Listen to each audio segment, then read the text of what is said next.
furnace, the order of operation is inducer motor. This turns on first.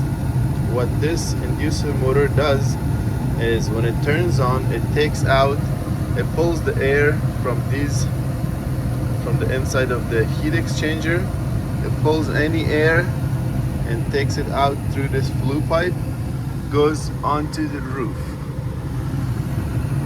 And this, when the inducer motor turns on, it pulls air. So the air also being pulled from this pipe, and it connects the pressure switch. Once the pressure switch is connected, it'll have continuity right here, and then the control board will know that the pressure switch is connected. That means the inducer motor is turned on, so we'll turn on our igniter. Igniter is right there. And if the igniter don't turn on, you can check this wire to make sure you have 120 volt. And if you have 120 volt but the igniter is not turning on, then you might have a broken igniter. After the igniter turns on, it glows, and then the gas releases. Once the gas turns on, you'll have this distributors, and through the heat exchanger it circulates. As the inducer motor is pulling air from here, the fire is going in, going through the heat exchanger, comes back out here.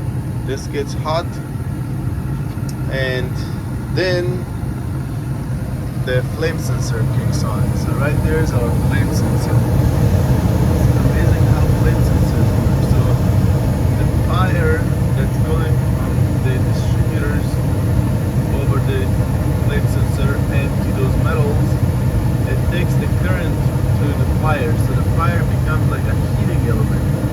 There's like about 40 volts of AC in the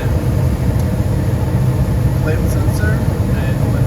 Fire hits the flame sensor, goes to the metal, and metal is grounded. The fire becomes like a heating element. It's using milliamps. So that milliamps tells the board that there is fire. If the fire is cut off, then the unit will turn off, thinking that there is no gas.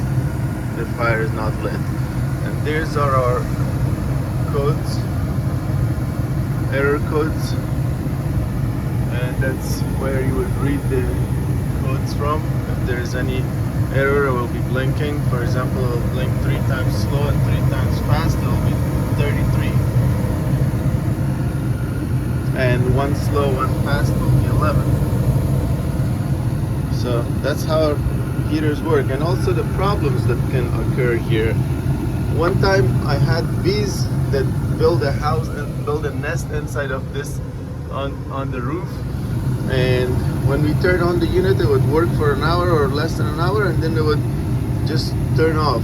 Customer complained, we come here, we couldn't find any problem. Then eventually I opened this flue pipe and found the bee house inside. So what it is doing is the air would come back here and it would heat up this limit switch, and it would trip. And the other thing, if the inducer motor is not working, the limit switch will not connect, or sometimes this pipe can get clogged by that end and it's not able to pull air. You change your limit switch, pressure switch, and still it's not working. You have to clean up that hose. And yeah, that's how it works. My filters for this one is located there.